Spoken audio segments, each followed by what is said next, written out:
Las tres leyes de Kepler describen los movimientos de los planetas, pero no los explican. La explicación de Isaac Newton de dichas leyes fue la culminación de la revolución científica. Es conocida como la solución al problema de Kepler. Permítanme recordarles brevemente otra vez el relato que han escuchado muchas veces. En 1543 Copérnico escribió su librito. Una generación más tarde, Kepler descubrió sus tres leyes. Luego, 150 años después de Copérnico, llegó Isaac Newton y nos explicó por qué el universo funciona como funciona. Hoy vamos a empezar con la tarea de ver exactamente en qué forma las leyes de Newton explican lo que Kepler había encontrado en los cielos. Esto que parece difícil, lo es, pero es uno de los logros más notables del pensamiento occidental. Es parte de vuestra herencia cultural de la misma forma que lo son las obras de Shakespeare, las sinfonías de Beethoven o el techo de la Capilla Sixtina. Y por eso quiero que lo aprendan, no solo como parte de un entrenamiento vocacional para aquellos de ustedes que vayan a ser científicos, sino como parte de su educación como seres humanos. Ahora lo que vamos a aprender se diferencia del teatro, las sinfonías o las pinturas en algo fundamental. Una pintura, por ejemplo, es la creación de una única persona. Si cualquier otra persona hubiera pintado el techo de la Capilla Sixtina, habría resultado completamente diferente. Pero lo que hoy vamos a estudiar es un hecho sobre el universo físico. Si Newton no lo hubiera descubierto, es indudable que lo habría descubierto otro. Nosotros no necesitamos hacerlo en la misma forma en que lo hizo Newton exactamente. Podemos usar algunas estratagemas que vinieron más tarde, tales como vectores y energía, cosas que harán nuestro trabajo más sencillo. Y eso es lo que haremos. Pero una vez hecho, a diferencia de un cuadro, será algo que les pertenecerá tanto como originalmente perteneció a Newton. Será algo muy suyo que ustedes podrán llevarse para siempre. Y para esto nos hemos estado preparando desde que iniciamos estas lecciones. Así pues, comencemos la andadura.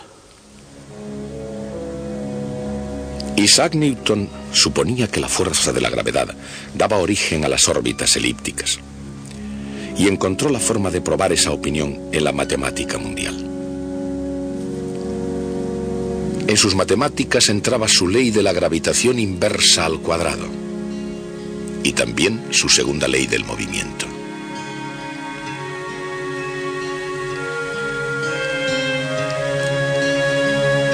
Y resultaba una ecuación diferencial para la órbita, cuya solución es la ecuación algebraica no sólo de una elipse,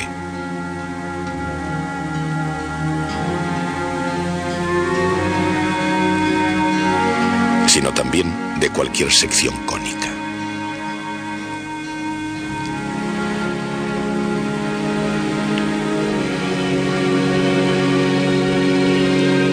Y esa visión, ese enorme salto de perspicacia de Isaac Newton, subió hasta colocarse entre los más grandes logros de la cultura occidental. Era, por derecho propio, el equivalente matemático del techo de Miguel Ángel en la Capilla Sixtina, la gloria suprema del Renacimiento. Los sujetos pintados por Miguel Ángel parecían estar en movimiento constante, nunca en reposo. Y en virtud de esa perspectiva, tanto Miguel Ángel como Copérnico parecen glorificar los movimientos sin fin de la Tierra y de todas sus criaturas.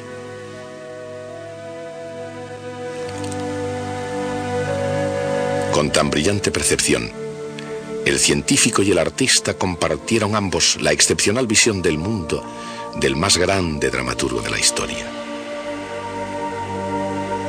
Al crear su extraordinario mundo, ¿dónde colocó William Shakespeare el sol? Pero silencio. ¿Qué resplandor se abre paso a través de aquella ventana? Es el oriente y Julieta el sol. Surge esplendente sol y mata a la envidiosa luna. Shakespeare vivió en la época de Galileo y Kepler. Y lo mismo que hicieron ellos, trabajó bajo la influencia de los cielos y con frecuencia utiliza referencias celestiales. Hablan sus ojos. Le responderé. Soy demasiado atrevido. No es a mí a quien hablan. Dos de las más resplandecientes estrellas de todo el cielo, teniendo algún que hacer, ruegan a sus ojos que brillen en lugar de ellas hasta su retorno. ¿Y si los ojos de ella estuvieran en el firmamento y las estrellas en su rostro? El fulgor de sus mejillas avergonzaría a esos astros como la luz del día a la de una lámpara. Shakespeare no fue el único genio creador que hizo una poderosa conexión entre las artes y las ciencias. Ludwig van Beethoven, encontrando en las estrellas su inspiración para componer la Oda a la Alegría, cantó las alabanzas del firmamento celeste.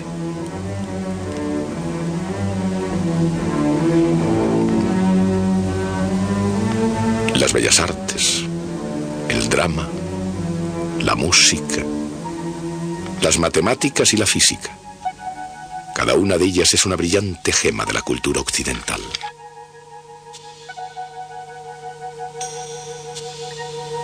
Y en conjunto son las joyas de la corona de los logros occidentales. Incluso de joven Newton se dio cuenta de que la gravedad era la fuerza común al cielo y a la tierra. La vio como una fuerza fundamental que de extremo a extremo del universo más bien tira continuamente que empuja o hace torcer.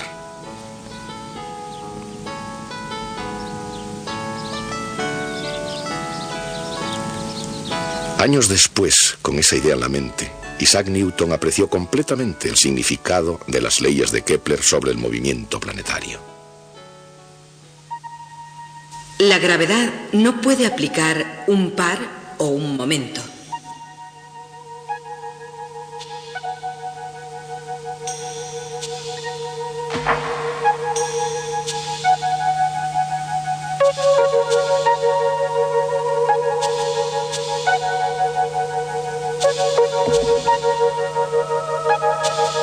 Momento cero, junto con la segunda ley de Newton, conducen a una ecuación diferencial lista para ser integrada. Cuando no hay momento, una cierta cantidad, mr por v, es constante. Esa cantidad se llama momento cinético.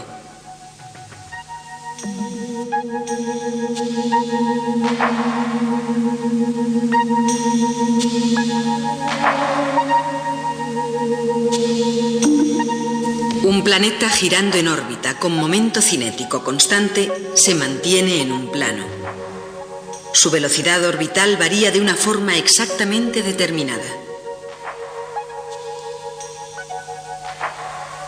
El área barrida por su radio vector cambia a un ritmo constante.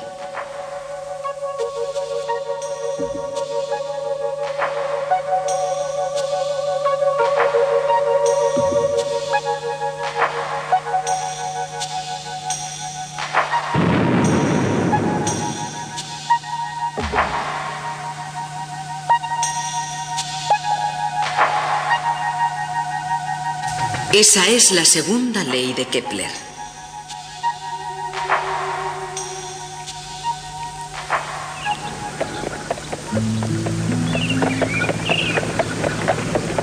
Cuando Johannes Kepler desarrolla su segunda ley, el arte de la astrología y la ciencia de la astronomía eran una misma cosa. Y de cualquier manera que se la llamara, los términos eran intercambiables. Kepler, como el típico matemático de su época, utilizaba la ciencia como medio de vida. Pero a diferencia de los otros, Kepler utilizaba la astronomía como vehículo para alcanzar la verdad matemática que había estado oculta en los cielos desde el día de la creación. Al mismo tiempo, Shakespeare, con su poética interpretación de la astronomía, buscaba una ecuación universal que pudiera explicar las acciones complejas y las complicadas emociones de mujeres y hombres.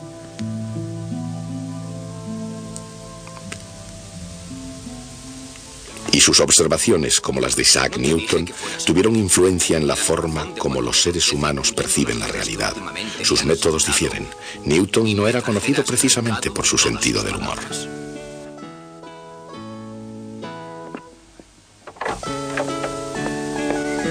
Pero Newton, lo mismo que Shakespeare, planteaba cuestiones que afectan profundamente la comprensión del funcionamiento del mundo. El descubrimiento de Newton de que las órbitas de todos los objetos celestes obedecen la ecuación de las secciones cónicas comenzó como una pregunta. ¿Por qué son elipses las órbitas de los planetas, barriendo áreas iguales en tiempos iguales?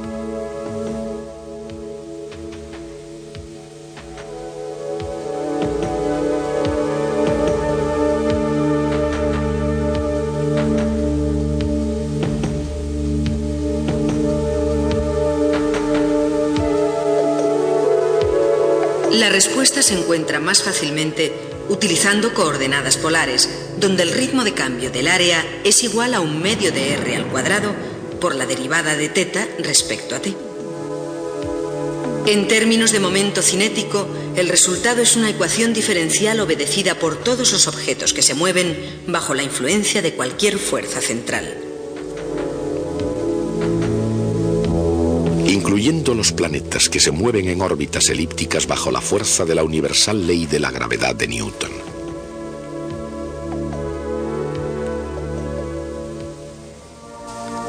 Los cielos mismos, los planetas y este globo terrestre observan con orden invariable las leyes de categoría, de la prioridad, de la distancia, de la posición, de estaciones.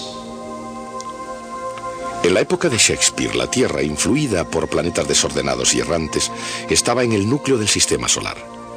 Sin embargo, en Troilo y Cresida, ¿acaso no puso al Sol en el centro de su drama? El Sol reina entre los otros en el seno de su esfera con una noble eminencia. Así, el disco saludable del Sol corrige las malas miradas de los planetas funestos y, parecido a un rey que ordena, manda sin obstáculos a los buenos y malos astros. ¿Fue William Shakespeare en realidad un copernicano? ¿Compartió la misma visión del mundo que Johannes Kepler? Como si fuera un trágico personaje de un drama isabelino, Kepler caminó por un sendero de cruel e irónico trazado, viendo perfecta armonía en los cielos mientras experimentaba una total discordancia en la Tierra.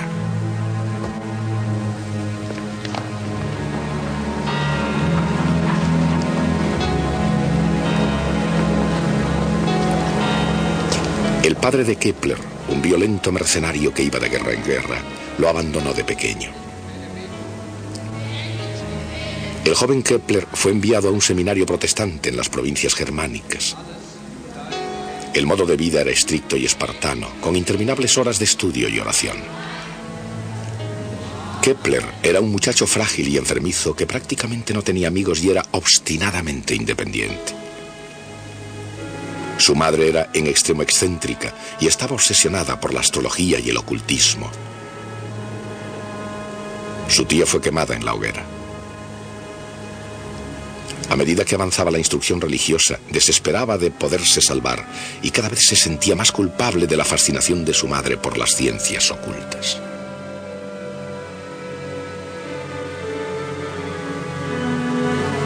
Más tarde, en cuanto a su propia familia, perdió a su primera esposa y a 7 de sus 11 hijos. Víctima errante de la guerra de los 30 años, paseó su pena de ciudad en ciudad buscando un puerto donde protegerse de la violenta tormenta que lo persiguió los últimos 12 años de su vida. Por supuesto, las cosas podían haber sido peores, y pronto lo fueron.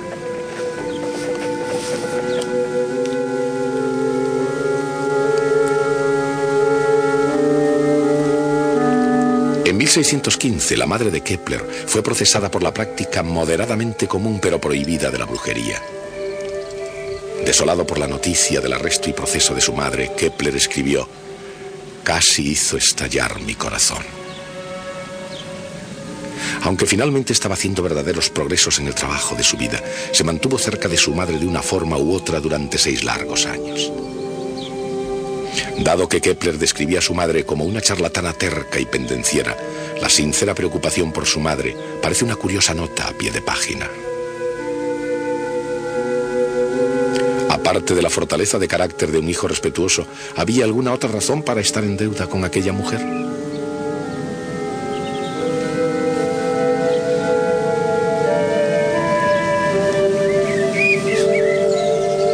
En la historia de su infancia, que es una oscura crónica de miseria, Kepler solo describió un momento luminoso.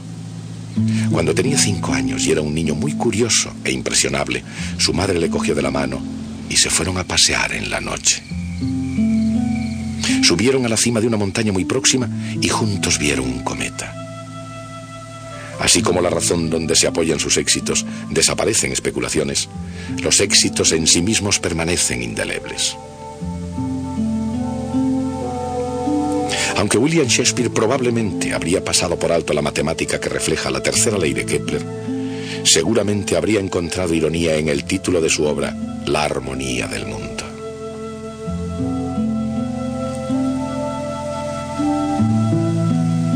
A pesar de la dura prueba de su madre, de la pérdida de un hijo tras otro y de su continuado conflicto entre el hecho científico y el dogma religioso, nada pudo impedir a Johannes Kepler terminar su obra, La armonía del mundo. Y todavía, incluso aunque su mente era capaz de cruzar las fronteras más avanzadas del mundo de las matemáticas, el propio Kepler nunca llegó a darse cuenta de la extensión de su poder. En la última etapa de su camino, casi se encuentra con el cálculo. Pero quienes lo consiguieron fueron Leibniz y Newton. De la misma manera, Kepler se aproximó a la ley universal de la gravedad. Pero este destino estaba reservado solo a Isaac Newton.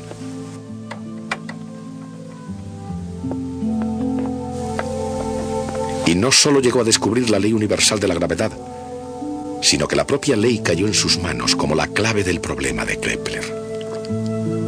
Con su ley de la gravedad, Newton abrió la puerta a la cual Kepler se había acercado durante toda su vida y traspasó el umbral introduciéndose en el secreto de los cielos.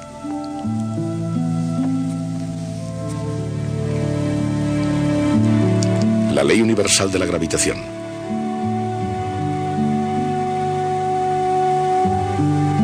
La segunda ley del movimiento.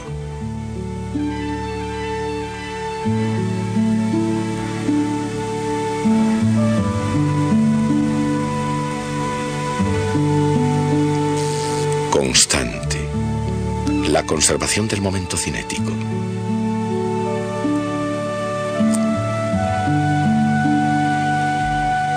Vectores que se cruzan como los desafortunados amantes de Shakespeare en una combinación tan poderosa como la mano de Dios de Miguel Ángel.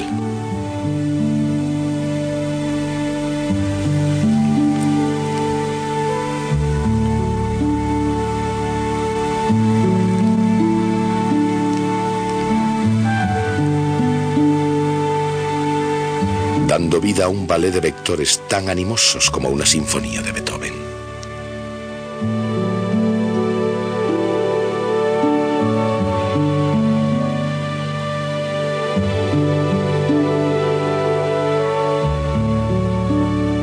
Las ecuaciones de los cielos encuentran su más sencilla expresión en el elegante lenguaje del cálculo diferencial.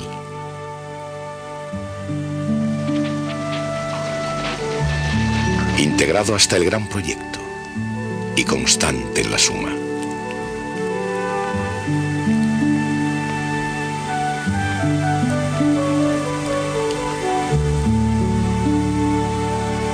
Las elipses de los cielos se revelan como una expresión del círculo perfecto de la geometría subyacente.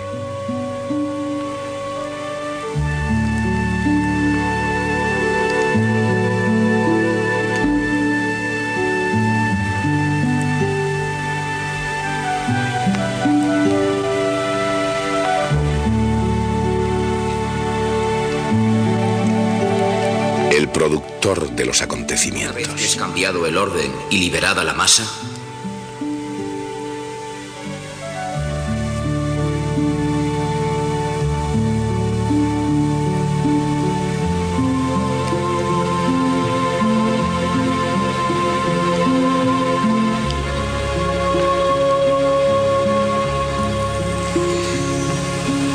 se asemeja a una vieja amiga, una curva de familiar aspecto.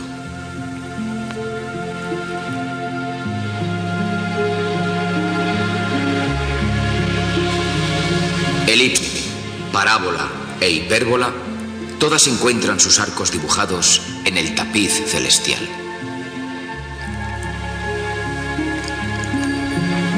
Y así como Isaac Newton fue el primero en descubrir que la fuerza de la gravedad mueve todos los cuerpos celestes a lo largo de secciones cónicas, y puesto que los planetas se mueven en curvas cerradas, sus órbitas son elipses, Newton comunicó de manera informal este descubrimiento a Edmund Halley.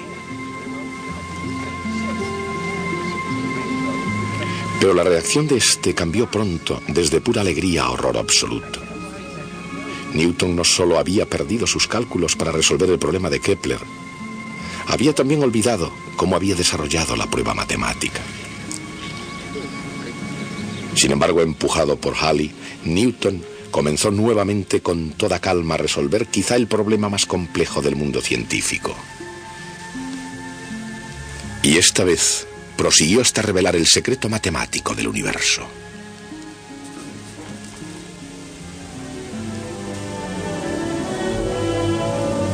Si consideramos la belleza de estas líneas, los diálogos de Shakespeare, las frases musicales de Beethoven, las pinceladas de Miguel Ángel y los rasgos geniales de Newton y Kepler, se hace cada vez más claro que el arte y la ciencia más grandes perduran no solo por su elegancia, sino por su verdad.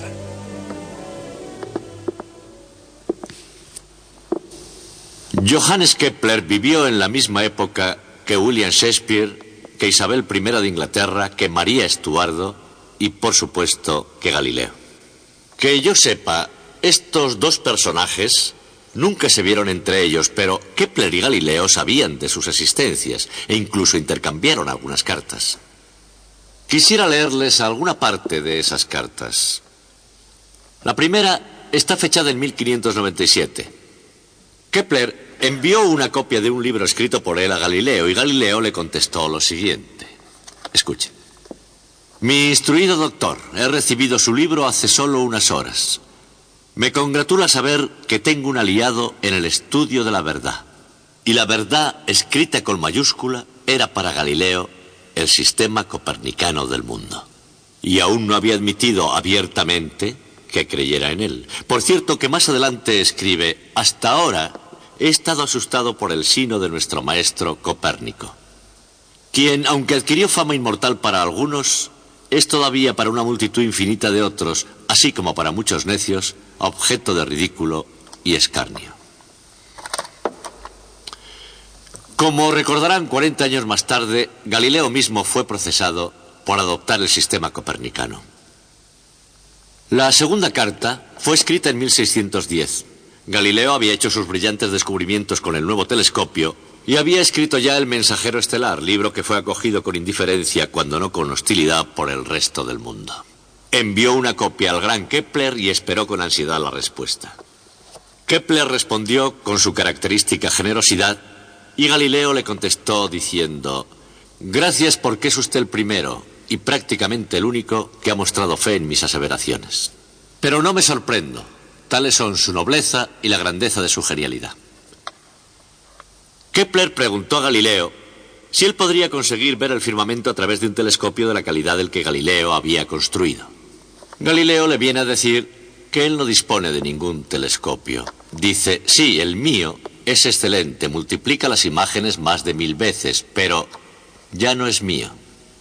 Su gran serenidad, el gran duque de Toscana, me lo pidió para almacenarlo en su tribunal, y allí lo guarda para siempre, entre otras cosas distinguidas y suntuosas. Cualquier científico sabe hoy los riesgos y peligros que implica trabajar bajo el patrocinio de un gobierno. Kepler conoció personalmente a Tycho Brahe y ese encuentro cambió la historia del mundo. Eran malos tiempos. En 1597 el rey Federico, mecenas de Tycho, murió y le sucedió en el trono Cristian IV, que no soportaba al arrogante astrónomo. Y Tycho tuvo que dejar Dinamarca. Se trasladó a Praga como matemático imperial a las órdenes de Rudolf II, y donde su trabajo consistió en hacer horóscopos. Mientras, ya de vuelta a Austria, Kepler, que era protestante, fue obligado a abandonar la católica ciudad de Graz.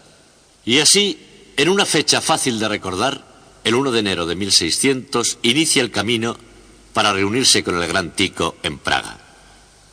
Y así es como se encontraron.